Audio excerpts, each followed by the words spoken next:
Hello and Shabbat Shalom to you.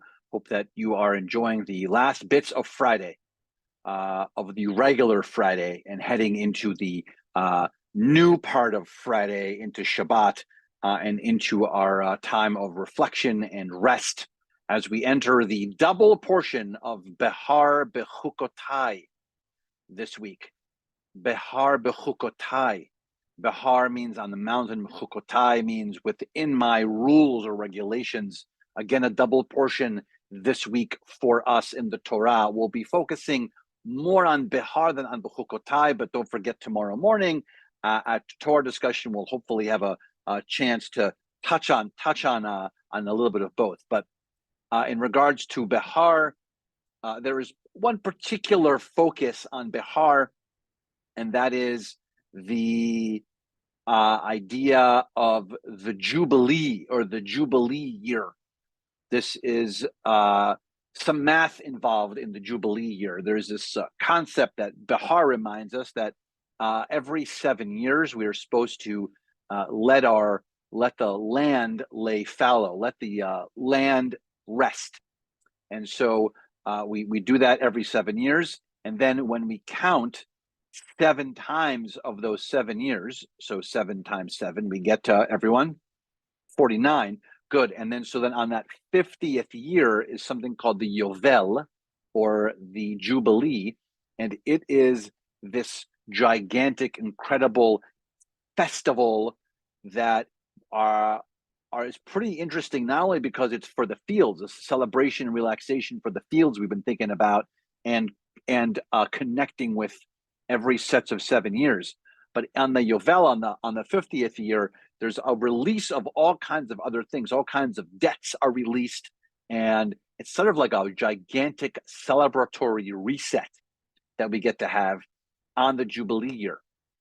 And so what's nice, by the way, is we just passed Israel 75, and so that's 75 years. I actually was lucky enough to be in Israel during Israel 50, which was the Jubilee year. So the whole year long was pretty incredible. Different programs and different musical concerts, and the streets of all the cities were lined for the whole year, essentially talking about the Jubilee year. So God willing, in 25 years, we'll be able to celebrate another Jubilee. I just wanted to focus on that great, beautiful structure. And by the way, the terminology within here, not only in the Jubilee, but also is this term Shabbaton is put in there, and we hear the word Shabbat in there, and so it's almost as if the Torah is telling us that not only should we think about the fields that have to rest, because if we rest a field for a year, it might the nutrients we've used for that tree might be able to come back and be even stronger.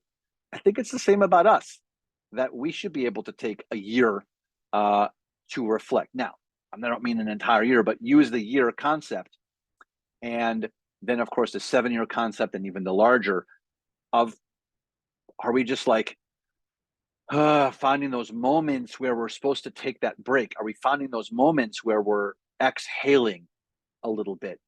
And the Torah portion reminds us of that. It's also nice, it's Behar, so it's connecting to Mount Sinai, but also on a mountain, giving you perspective on where you might be able to actually take that breath.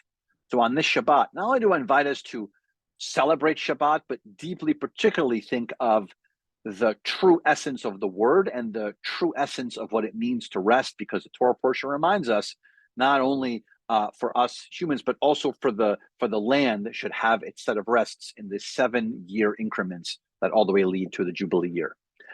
Services tonight are at 6:30. It is our Disney Shabbat, so hope that you'll join us in a celebratory service that has some good Disney music.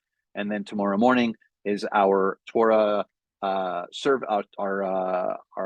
Shabbat morning service and our Torah discussion. Look forward to seeing you soon. Shabbat Shalom.